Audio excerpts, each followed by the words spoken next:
Cola உருண்டை சேர்க்குறேன். அதுக்கு வாழைக்காவை இந்தமாரி இட்லி பாத்திரத்தில் இன்னொரு பாத்திரத்தில் வேக வச்சு இதுமாரி தூள் உரித்து வச்சுருக்கேன். ஒரு 2 வாழைக்காய் எடுத்திருக்கேன். இப்போது ஒரு கடாயை வச்சுருக்கேன். அது காஞ்சதும் எண்ணெய் கொஞ்சம் ஊற்றிக்குங்க. அது காஞ்சதும்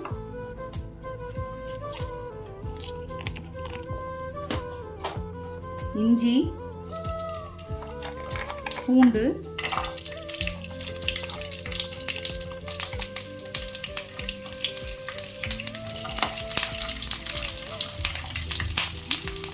ஆனதும் பச்சை மிளகா, காரத்துக்கு ஏற்ற மாதிரி பச்சை மிளகா போட்டுக்கோங்க.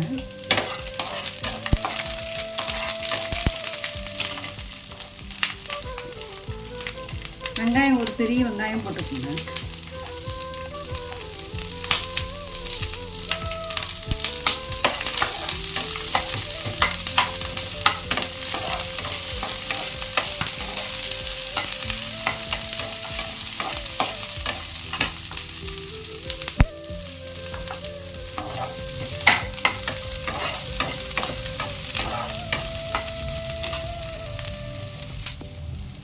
இது வதங்கிடுச்சு. இது கூட 1 டேபிள் ஸ்பூன் சோம்பு போட்டுக்கோங்க. அப்புறம் ஒரு காஞ்ச மிளகாய் 2 போட்டுக்கோங்க.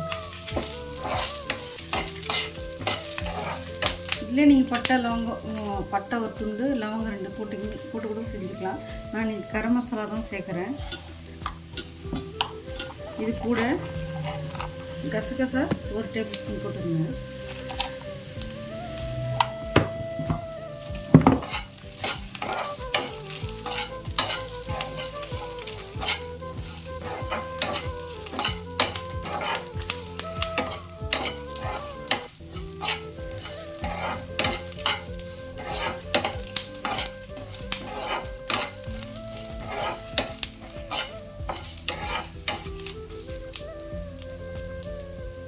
இது நல்லா வதங்கதும் பொட்டுக்கல்ல ஒரு 4 டேபிள் ஸ்பூன் போட்டுக்கோங்க.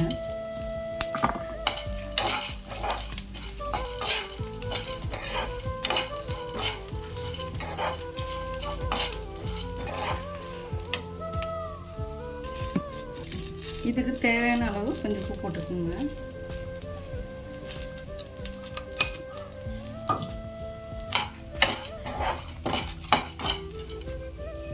இது நல்லா வதங்கிச்சு. இது ஆற வச்சுட்டு அரைச்சிடலாம். இது அரைக்கிறப்போ இந்த 1/4 கப்பு தேங்காய் திருவி வச்சுருக்கேன். அதை இது கூட போட்டு அரைச்சிக்கலாம். இப்போ நான் இதை ஆறட்டும்.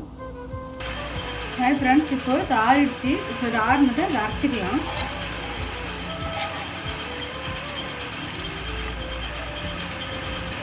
இது கூடவே 1/4 கப்பு தேங்காய்,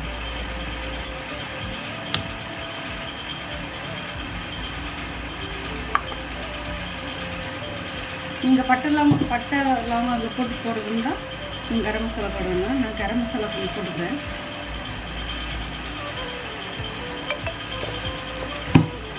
இப்போ இதை நான் அரைச்சி எடுத்துகிட்டு வந்துடுறேன். இப்போது அரைச்சி எடுத்துகிட்டு வந்துட்டேன். இப்போது இந்த வாழைக்காவை நம்ம தோல் உரிச்சி வச்சுருக்கோம் இல்லைங்களா, இதில் இந்த மாதிரி கிரேட்டரில் பண்ணிக்கலாம்.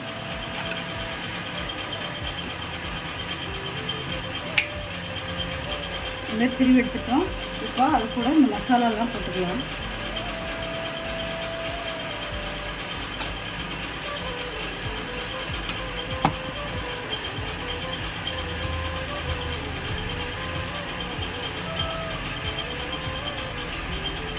இது கூடவே கொத்தமல்லி கொஞ்சம் போட்டுக்கோங்க, கருவேப்பிலை,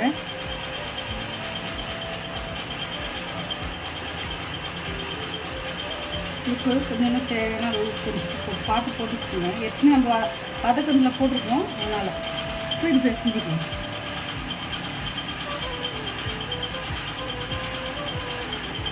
இது உருட்டிட்டு நீங்கள் எண்ணெய் காஞ்சது ஒரு இது போட்டு பாருங்கள். பிரிகிற மாதிரி இருந்துச்சுன்னா இன்னும் கொஞ்சம் பொட்டுக்கடலை மாவு போட்டு பண்ணிக்கோங்க. இல்லை இது கரெக்டாக இருக்குதுன்னா அப்படியே விட்டு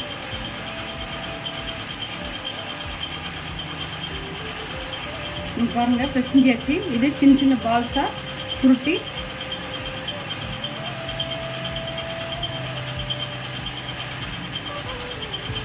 இந்த அளவுக்கு இருந்தால் போதும். இதுமாரி ஊட்டி வச்சுக்கோங்க. இதுமாதிரி ஊட்டி வச்சுட்டு நீங்கள் எண்ணெயில் முதல்ல ஒன்று போடுங்க. இது மாதிரி திரியிற மாதிரி வந்துச்சு, திரிஞ்சு வெடிச்ச மாதிரி இருந்துச்சுன்னா கூட கொஞ்சம் பொட்டுக்கல் மாப்பிடும். இல்லை இதே கரெக்டாக இருக்குதுன்னா இதே போதும். இதுமாரி ஊட்டி வச்சுட்டு எண்ணெயில் பொரிச்சு நான் காட்டுறேன்.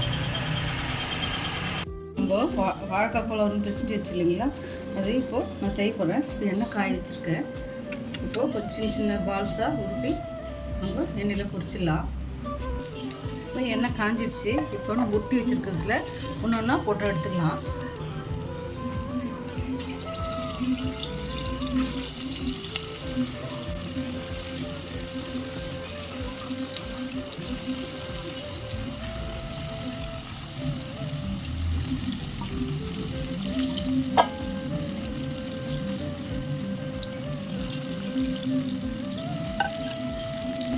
இது வேகட்டும். ஆனால் அப்படியே இருக்கட்டும், திருப்பாதிங்க கொஞ்ச நேரம். 1 hour later. இப்போ ஃப்ரெண்ட்ஸ் ரெடி ஆயிடுச்சு. இப்போ இது சர்வ் பண்ணிடலாம்.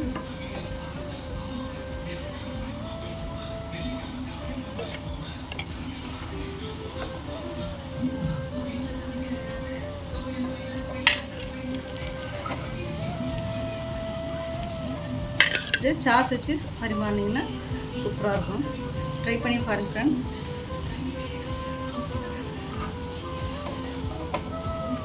பாருங்கள் ரெடி ஆயிடுச்சு.